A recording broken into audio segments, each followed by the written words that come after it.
Take your best shot. Angry Birds 2. It's bigger, better, and... The world was kind of in need of a pure 3D player versus player experience. Rovio wanted something different, of course, from the old characters that they had. As a PvP game, Battle Bay is all about strategy and tactics. Yes, that Rovio made Battle Bay. Released on May 4th, 2017, this absolute goldmine of a game not only is one of the first of its kind, but it is also the darkest piece of content Rovio has ever pursued. I remember when this first came out, and it was the first shooter game I had ever played. I was ass at the game, so I quit, as an average 10-year-old would do. Now I'm 19, and I got back into playing the game in early April, only because I was in a car for 2 hours to visit my college campus for the first time, and I was feeling a little sentimental. If you didn't know, I'm autistic as hell, and this has become one of my favorite games to play after a long day, except I'm still ass at the game. Out of curiosity, I randomly googled Battle Bay lore, and oh my god, this shit is deep. And oh, look! I beat the goat, Chupo, to it, but I'll suggest it in his Discord server anyways. Please, Chupo, I need this for my autism.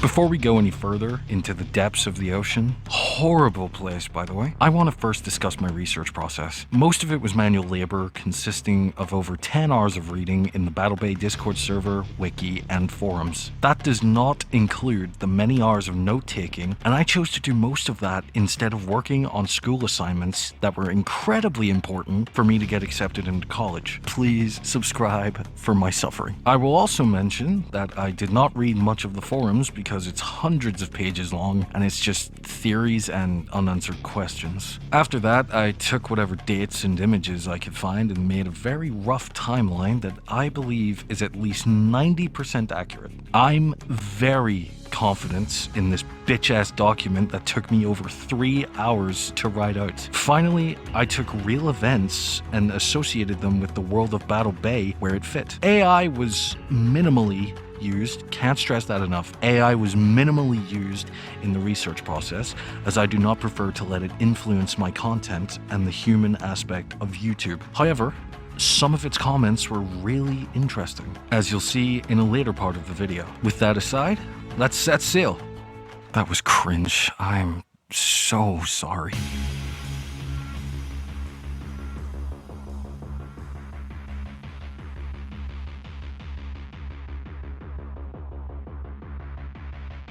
In 1896, Svante Arrhenius, at least I think that's how you say his name, a Swedish scientist publishes the first ever calculations showing that burning coal could warm the planet. He wrote that increasing CO2 would raise global temperatures. 42 years later, Guy Callender, a British engineer, discovers that global temperatures were rising and linked it to CO2 emissions. Throughout the 1950s and 60s, the US Navy and oceanographers began noticing rising sea temperatures, melting ice, and sea level anomalies. The 1970s brought an official scientific consensus, which has been the modern IRL effort to lower CO2 emissions and prevent global warming. There's a history lesson for you, and now you know why we have those shitty cars that turn off when you stop at a red traffic light. Anywhere between 2000 to the 2020s and possibly as early as the 1990s, the flooding begins.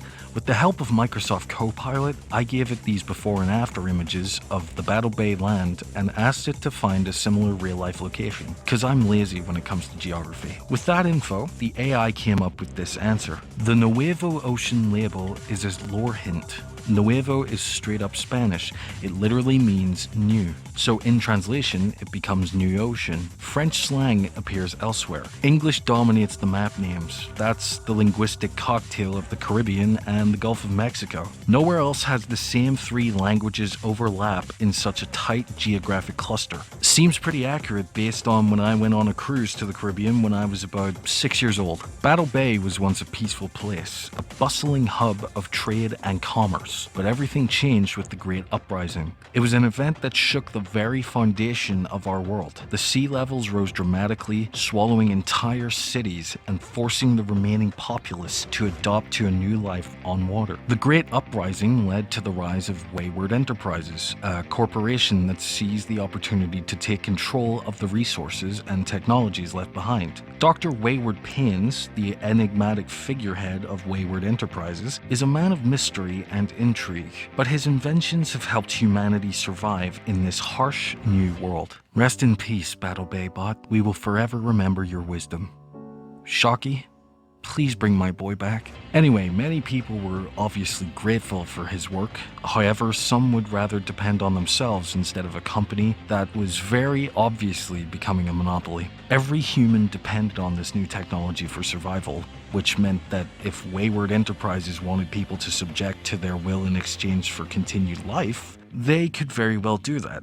Seeing the danger in this, a faction of rebels emerged, the duo Impetuon Empire. I am unsure if the Great Uprising and the Great War are the same thing, but it seems more likely they are two separate events. One concerning the uprising of the water, and the other is, well, obviously a war. A military called the Nuevo Ocean Inc., also known as NOI, is built up and chooses to defend Wayward and his company, probably for money and power. Corrupted government in a kids game? Absolute cinema! Amidst this new order, two main factions emerged: the NOI Loyalists and the Rebels. The Loyalists believed in the leadership of Wayward Enterprises, whereas the Rebels resist their authority, seeking freedom and control over their own destinies. Recall that I mentioned the flooding started somewhere between the 1990s and 2020s. This is a 10 to 30 year period for Wayward Enterprises, HappyCo, NOI, and DIE to respond in their own ways. That's long enough for the establishment of a company/military entity to be funded and grow large enough for people to rely heavily on them for survival and cause friction for the people who cannot afford/do not want to be under control of a single monopolistic entity.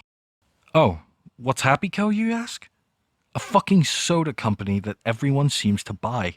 And you know what's crazier? They are involved in the military efforts. Why? No one knows. But I might have a theory. A game theory! No? Okay, anyways.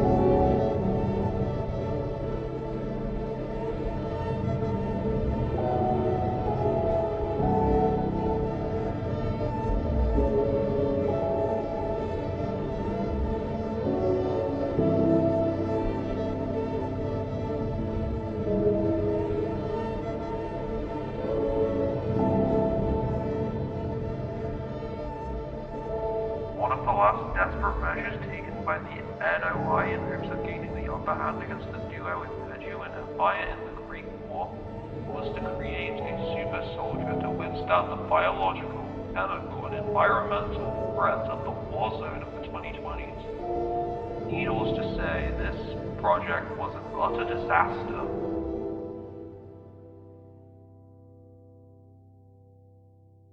Introducing Project PV Ultra, a top-secret military and likely illegal experimentation of the 2020s, turning humans into super soldiers, literally just for the war. I'm taking business classes, and this is clearly a waste of time, money, and resources. My teacher would be disappointed in you, Wayward. They are humans. They only went through a shrinking program, which typically didn't work for the majority of cases, resulting in many deaths. It's uncertain how many did survive this procedure. Wayward was in charge of the bioengineering, while NOI was assigned with training and designing all the gear the crew used, from clothing to ships. And I know what you're asking, where does a soda company come into the equation? Well, my theory is that because there was a high death rate in the transformation process, they're shrinking people, for God's sake. They needed to give humans an antidote to help increase their chances for survival. So, give them a soda that tastes good and easily addictive, like your average Coke or Pepsi product. I know your secrets.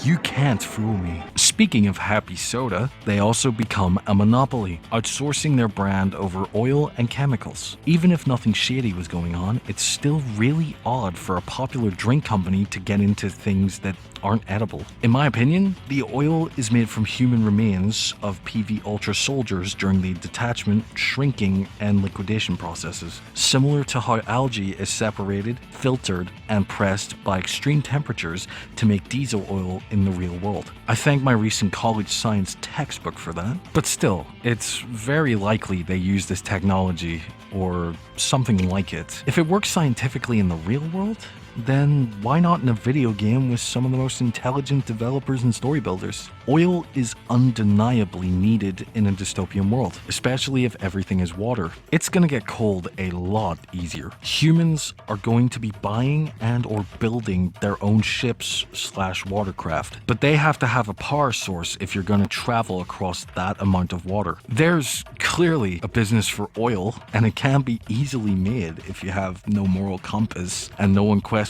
how you do it. Also, the soldiers make liquidy squish sounds when they move. I don't know how else I have to convince you that these guys are literally oil. Rovio's PV Ultra is undeniably a reference to the real events of Project MK Ultra. While doing research on their similarities, I was a lot more surprised than I thought I would be. According to Wikipedia, MK Ultra was an illegal human experimentation designed and undertaken by the US Central Intelligence Agency to develop procedures and identify drugs that could be used in an alternating human behavior. MK is an arbitrary prefix standing for the Office of Technical Service, and Ultra is an arbitrary word out of a dictionary used to name the project. What's an arbitrary prefix? I don't know either. In business and branding, an arbitrary prefix is a meaningless or random set of letters added to the beginning of a company name. If a secret agency uses an arbitrary prefix for a project name, it is a deliberate tactic called compartmentalization.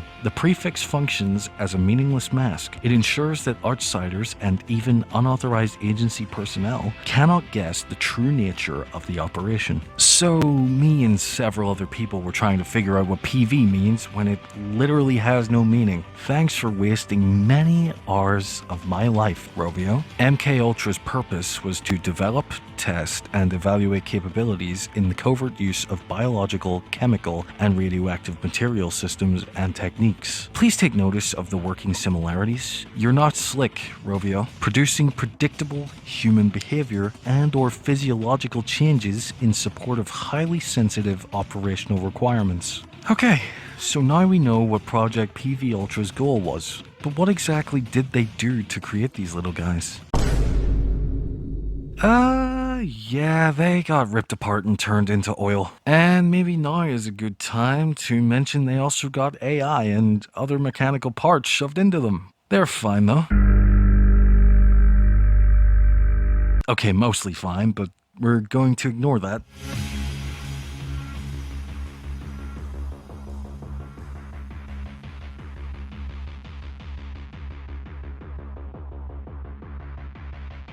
These guys are the result of NOI's experiments.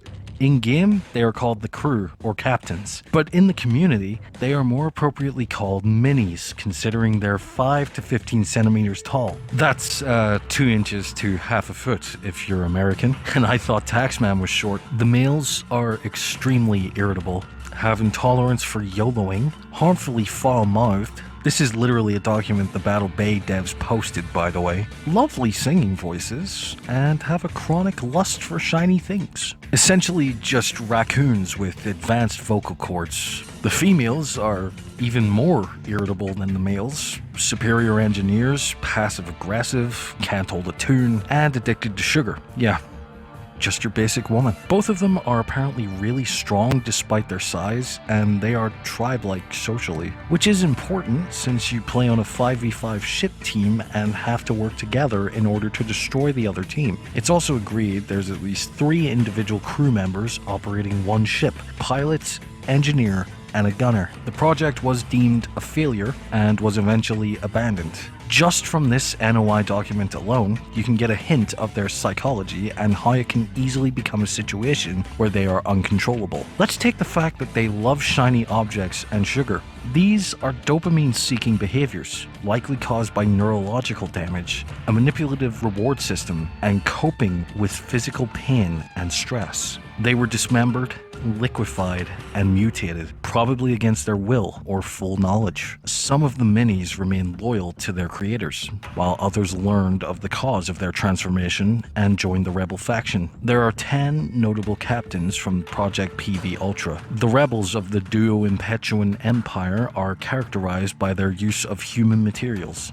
Bert, who is confirmed to be the leader, he's also my favorite. Blastian, I do not want to meet him in a dark alley. Sinclair, probably a sweetheart. I mean, look at him and tell me he's intimidating. He's not. I want to cuddle this little guy like a puppy. And Isaac, who I would like to believe is very curious about the LGBTQ+ community because of his pin. I'm probably wrong though. The loyalists of the Nuevo Ocean Incorporated are characterized by their use of technology. Dr. Buzzkill, she seems like a lunatic British woman who would absolutely fight to be in control of everything. Therefore, I am proclaiming her as the leader. She just gives main villain vibes. Swift probably characterized everyone's middle school bully. We all had one, don't lie to me. Felix, the only doctor, although I think he just repairs the ships and not the crew. They literally cannot die. Also, the Battle Bay community believes he was in charge of Project PV Ultra and the last to be transformed, because that's what scientists do. Watch everyone around you die until you're absolutely sure you'll survive the process yourself. Then I believe there's also a third faction based on a mix of technology and human material. Mortimer, now hear me out, but I don't believe he takes a side. He's fairly cleaned up like the rest of NOI, but he wears human materials such as these screws. And I think that's a cinder block on his head that he painted himself. Odd choice of clothing, but you do you, man. He might be part of the rebels, but something tells me he's not. Again, I might be wrong. Brock, stop pouting like a baby. Grow up, bro. Also, please note the blue outfit. And Bernice, she's terrifying. She has an NOI uniform, but also wears a blue jacket. The blue clothing between her and Brock is what made me believe there's 3 factions and not 2 main groups.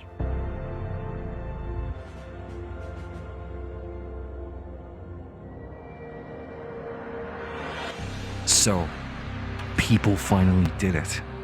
Decades of overconsumption, greed, and pointless wars came back and bit humans in the ass. Everything went down just as the scientists had predicted for decades. The globe warmed, the sea level started to rise rapidly, humans lost the land they inhabited. It is 2057, and the Nuevo Ocean Inc., or rather what's left of it, publishes a map. It documents the remaining land, therefore giving an official sign that the flooding is over. Hi, Editor Taxman here. So I realized that after this was recorded, there is a third map. 2057 is not the final date. It is actually 2071, but I did not know that until I finished writing the script and sent it off to my voice actor. But I just wanted to clarify that this map here is not the end of the flooding, but it is rather this one. I'll let you get back to your video now, sorry. Unfortunately, most of humanity is gone. Human leaders and soldiers on either side of the war are dead. All that seems to be left are the experiments of PV Ultra. They have learned that they can't die, minor injuries at most, but it doesn't stop them. Without humans to provide direction to them, they take matters into their own hands. They keep track of who's winning the war. They create a point system called infamy. Your infamy increases when you win and how many ships you sink, and it decreases if you lose. No matter what side they choose, the captains separate themselves by leagues. Challenger, 0 to 499 infamy. This is for lower level captains who are in training. Warrior, 500 plus infamy. The captains are sarcastically claimed to have finally learned to control their ship. Master, 1300 plus infamy. A league for serious battlers. Getting this far requires some blood, sweat, and tears. Ace, 2300 infamy. A league for expert captains who have mastered the sea and perfected their aim. Nightmare, 4,000 plus infamy. A league for the best of the best of the best. Rule the leaderboard and be glorious. They live to fight. That's all they want to do and were made to do. Everything is on the same island. It's just divided based on how far you grow your infamy. The fact it is transnational doesn't mean what we define it as now. They live exclusively on water, so a nation is an affiliate, not a place or land. With their tribal behaviors, the many share a common folklore of the Great Muncher, also known as Vorax Mundus. It's a gigantic, mythical sea creature capable of consuming entire ships, crews, and even islands. The tales of the Great Muncher are primarily used as warnings among the sailors and warriors of Battle Bay. They serve as a reminder of the vast and unpredictable nature of the sea and the dangers that lurk within. It's kind of like those stories of the boogeyman that your mum would tell you if you refused to eat your veggies when you were like 8 years old.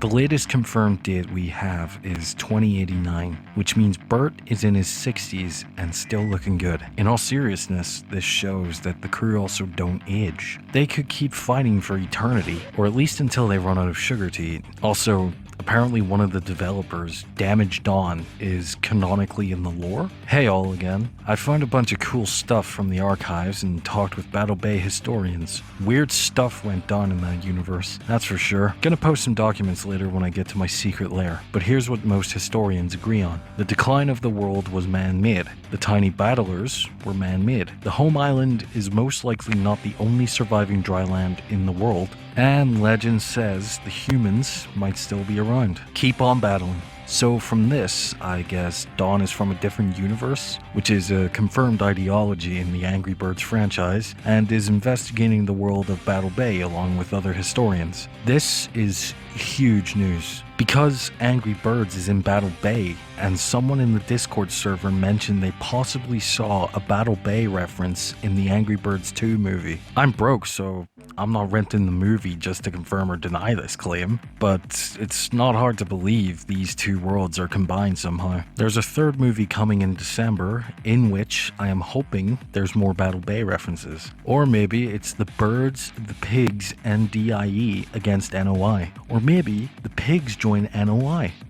For some reason. There's no one else that could come as a threat unless they create another bird island. Literally anything could happen. Please, Rovio, even just have a cute little Bert figurine or world map in the background. As for the game itself, SEGA bought Rovio and have been making some regular minor updates. Hell, we got 2 new items this year. Battle Bay just celebrated their 9th birthday on May 4th. They still see potential with the original if they're choosing to update it. And many of the fan base are expecting a Battle Bay 2 for the 10th anniversary with PC support. Again, anything could happen, but it's promising nonetheless. And if there isn't a second game or a reimagined build, then we're opting for an animated series. I hope to God it won't be PG. I need these harmfully foul-mouthed creatures to actually be foul-mouthed. I need to hear Bert say shit, maybe drop an F-bomb that probably gets bleeped out. I need this series to lock in and be dark, like the lore implies. Maybe throw in a song or two since the males can sing,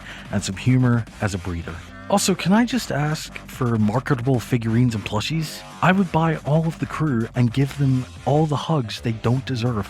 Anyways, that's pretty much all I can say. There's quite a few things I didn't cover, such as the maps, props, and weapons. There's still a lot of unanswered questions, but I hope they will come to light eventually. Thanks to everyone on screen and in the description for your help with this video. I seriously couldn't have done it without you. This is BarelyaBear voicing for Taxman. Thanks for watching.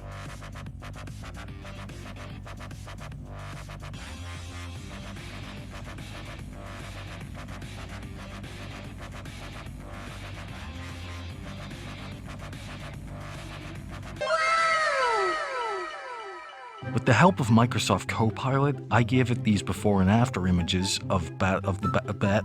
With that info, French slang appears elsewhere. English dominates the map names. That's the linguistic.